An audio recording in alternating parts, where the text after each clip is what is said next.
YouTube channel. It's your boy Marvel Fanatic here, and today we're going on WWE.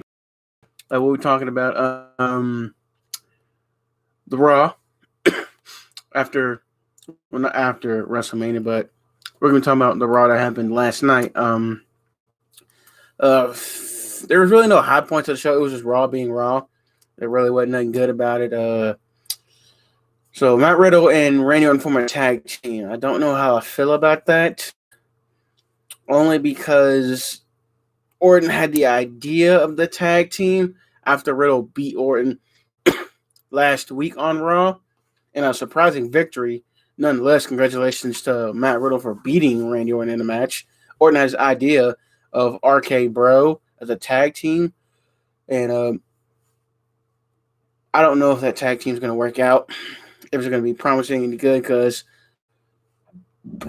Riddle picked up the win last night for the tag team, but Orton could have easily turned back on Riddle and dropped him with an RKO, but he didn't.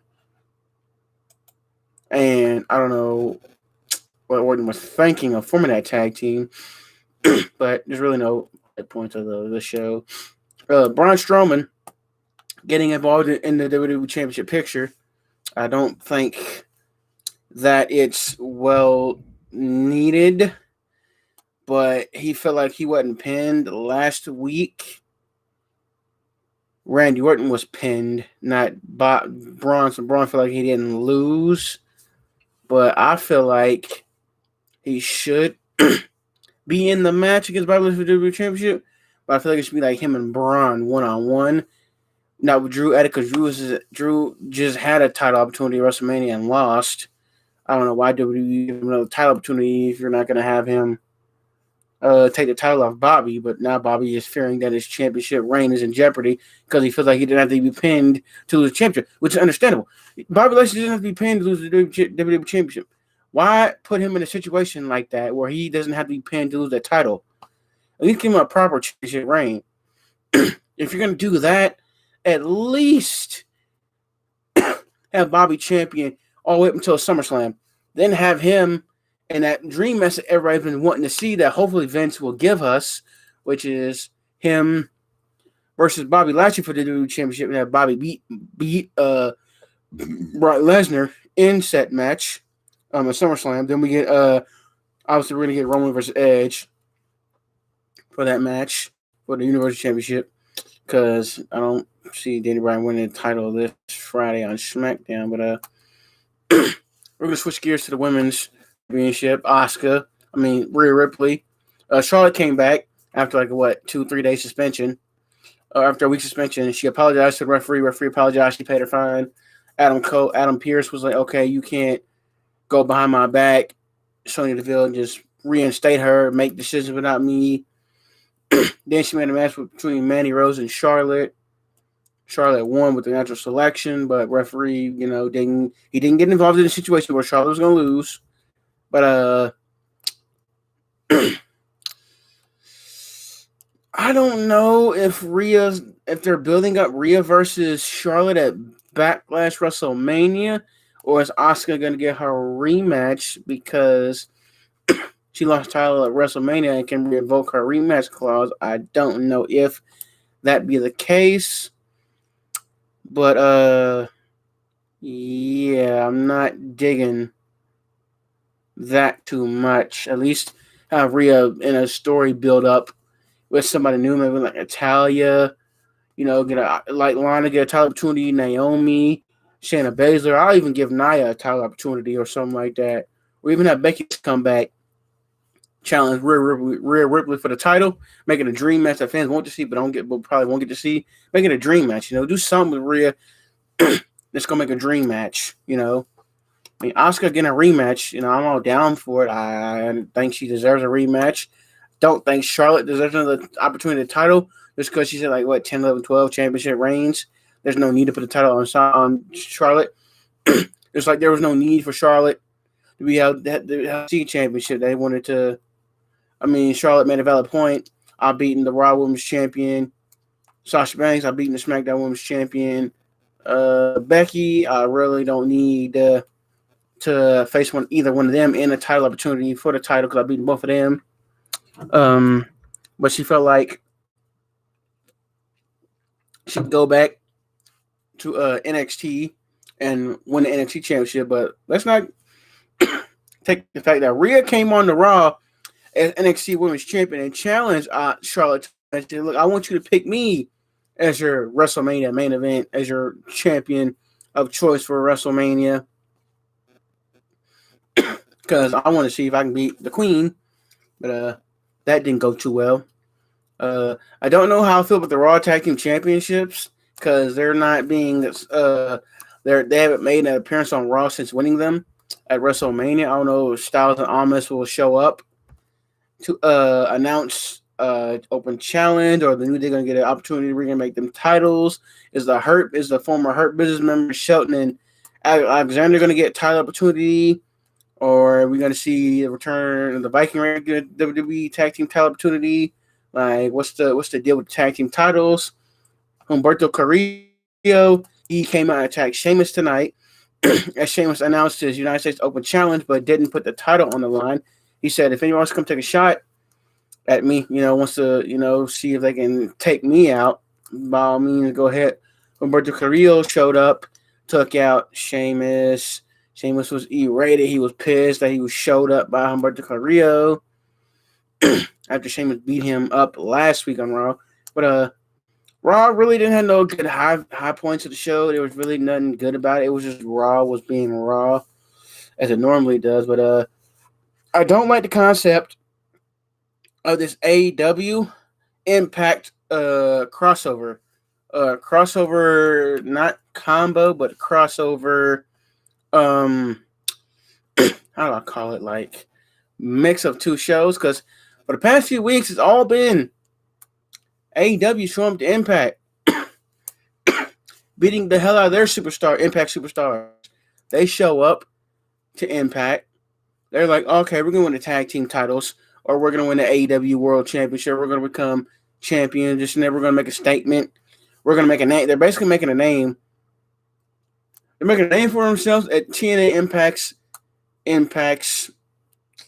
I mean, it's like they're making a name for themselves off of TNA Impact, because TNA Impact really hasn't showed up to AEW to retaliate against AEW's attacks on Impact Wrestling, and it kind of got me thinking, why I have this title match at Rebellion if Rich Swann didn't show up to AEW to seek revenge on Kenny Omega for attacking him the past few weeks up until Rebellion.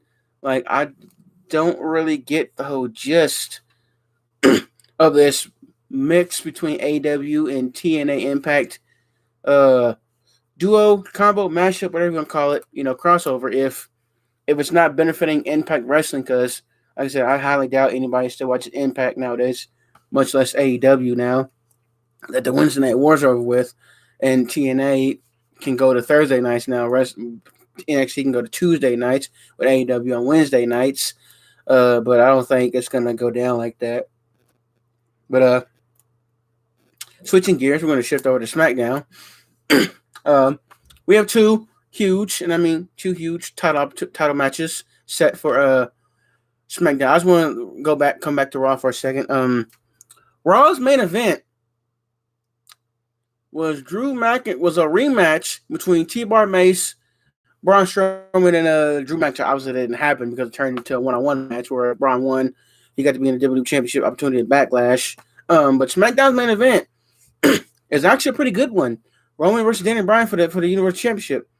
Daniel Bryan wins, obviously becomes new WWE Universal Championship champion. If he loses, his SmackDown contract is over in a tournament. He must leave SmackDown. Roman Reigns doesn't ever want to see him on SmackDown ever again. He doesn't want to see him floating around the show. He don't want to see him in his ring in front of him. He don't want to hear from him. No, none of that. And then you got Apollo Crews versus Big E for the WWE Intercontinental Championship. Can Big E retain his championship after losing it to Apollo Crews at WrestleMania with the help of his Nigerian commander? I don't even know how to pronounce his name. Not even going to attempt. But will he have a hand or a factor in the Apollo Crews retaining the championship, or was it just like a like a one time. Okay, I'll help you win the Intercontinental Championship. I'm gonna turn my back against you and try to go after your WWE Intercontinental Championship. What's gonna happen? Do you guys think? Let me get your comments and thoughts in the comment section below. Is Big E gonna retain the championship? Is Apollo Crews gonna continue his reign as Intercontinental Champion? Is the new big guy commander gonna have a hand in it? Is it gonna go down like that? What's gonna happen? I don't really know. But we'll find out on SmackDown Friday night the results of that match. But I want to take you now to the SmackDown Women's Champion Bianca Belair. We now know her opponent for Backlash for WrestleMania Backlash is going to be Bayley, which rightfully so. Bayley didn't. I don't know. She felt like she didn't deserve to be in that title opportunity because you got so much good women's talent on SmackDown that anybody could step up to. I kind of want to see dream matches on SmackDown, like Bianca versus Naomi or Bianca versus Tamina, Bianca Belair versus Carmella. You could book so many dream matches for WWE WrestleMania Backlash, yet you book Bianca Belair versus Bayley for the SmackDown Women's Championship. You could have even booked Io Shirai in that title opportunity, considering she's making her debut to SmackDown this Friday with her Mia Yim and Slapjack from the former Retribution group. You could have done that, but you gave Bayley another title opportunity, and if she wins at WrestleMania Backlash, I mean, she's just gonna become another longest reigning SmackDown Women's Champion. I don't know how you're planning on doing that, but I'm hoping WWE can keep the title on Belair at least up until SummerSlam or give her a proper title run push. But what I don't like is how you gave the Street Profits a SmackDown title opportunity after Bianca Belair's SmackDown celebration, and yet the Street Profits couldn't win back the tag team titles. I feel like tag team wrestling nowadays isn't as good as it was back in the days, because back in the days, during my days, during the golden era, you had tag teams. You had at least every Friday night, I wouldn't say every Friday, but once every blue moon on Friday night, SmackDown, or even on a wrestling pay-per-view, you had a great tag team championship match. You had guys like the Dude Busters. Ray and Eddie as a tag team, which was a hell of a great tag team. Rest in peace to Eddie. You had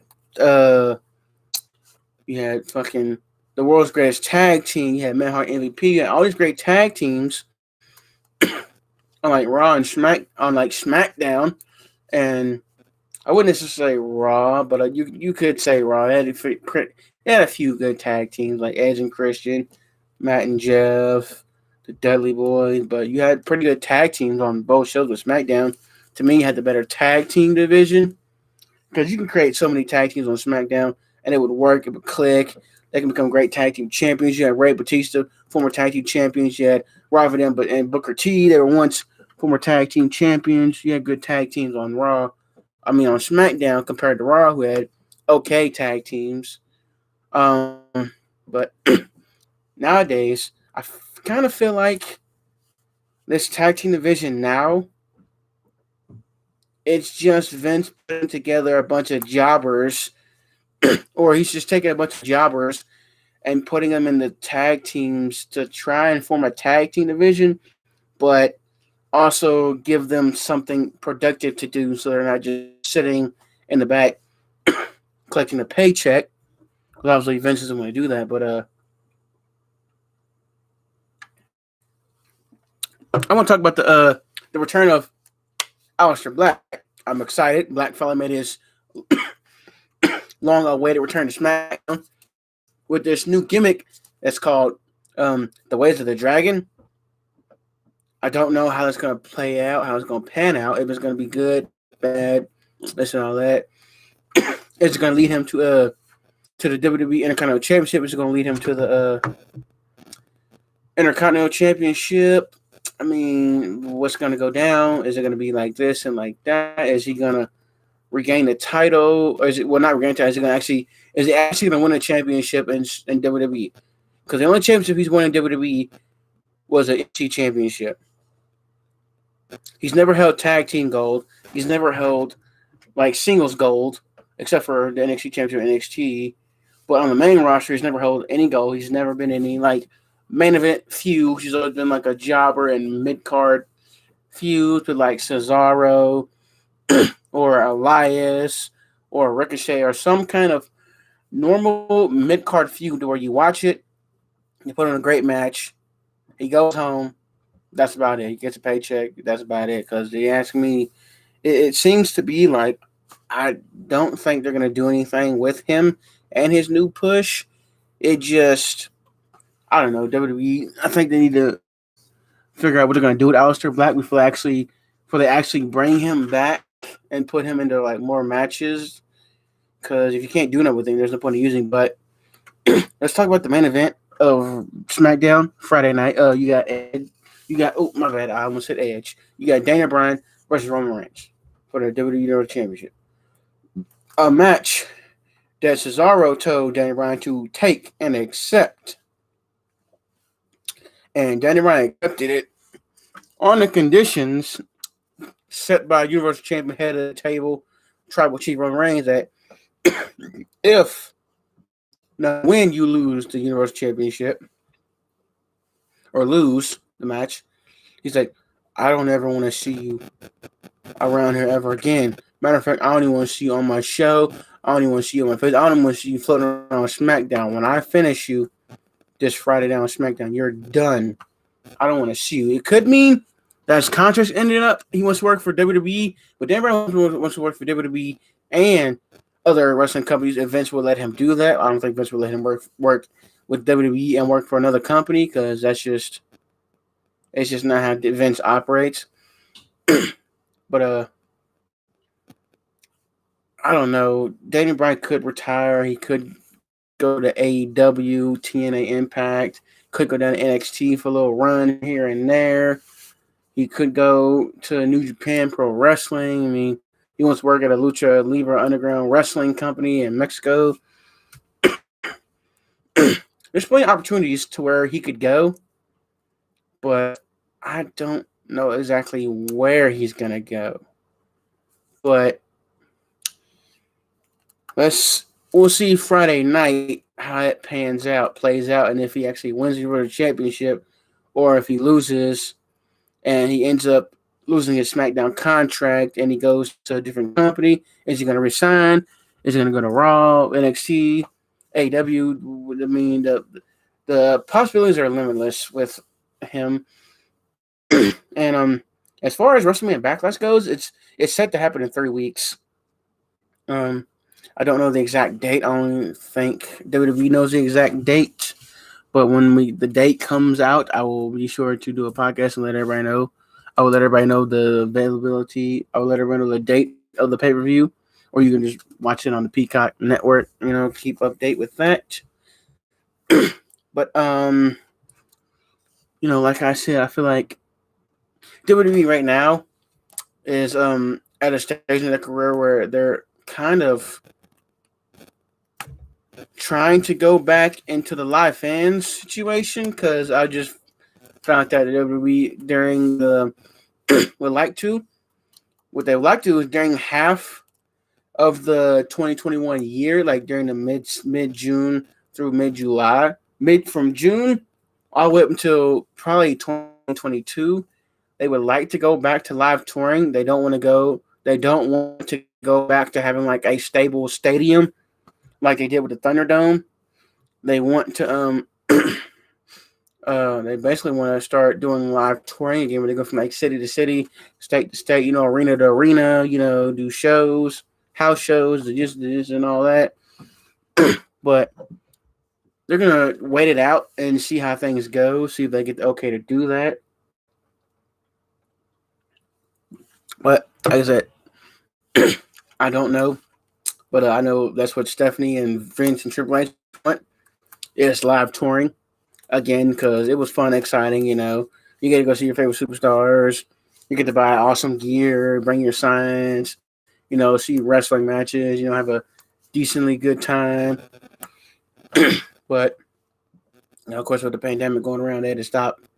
They had to stop the live tour, and then they brought in the Thunderdome with the virtuality screen where you could watch Raw virtually. Wrestlers could see fans.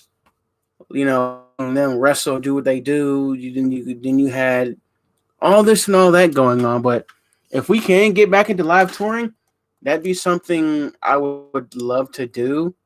Would love to see. I'd love to go back to. I used to go to live wrestling shows, SmackDown Live every year. It came on to Louisville. I'd go have a good time. I got to see Kofi as WWE champion, Styles as WWE champion, Orton as WWE champion. You get to see this and that, all the lights, the pyros. You got to see how the show unfolded. It was all right, but I kind of missed that and would love to get back into that. But if it doesn't happen, it might next year. Because in the city, I don't know if you heard, but in the city of Louisville, they just lifted the mask mandate to where if you go out to like outing groups, right, if you go to a picnic, if you go like to a barbecue, or if you go to like a live event that's outdoors, that's outside, like a concert or something like that, or an event, you don't have to wear a mask because it's gonna be like up to more than 1,000 people. So you don't have to wear a mask if you go. I'm pretty sure you gotta wear a mask if you want to like go bowling or go like to an indoor event. But as of now, they just lifted the mask mandate for outdoor events, to where you don't have to wear one as long as you're vaccinated, and this and all that, and you still keep your distance, to 6 feet, this and all that. But yeah. But aside from that, this Saturday is my 25th birthday. I'll be doing a live birthday stream. I'll give y'all details on that later on throughout the week as the week progresses. Exciting news is I'll be giving away a free copy of WWE Battleground 2K Battlegrounds for PlayStation subscribers or PlayStation users, and also Xbox users if you want it on Xbox too. I'll be doing it for all systems, for Xbox, PC, PlayStation, Switch, whatever system you have. To enter, all you gotta do is comment this video. Also subscribe to the channel. Comment your gamer tag name, email, whatever tag you use, your Twitter, Facebook. Just email me at this YouTube account.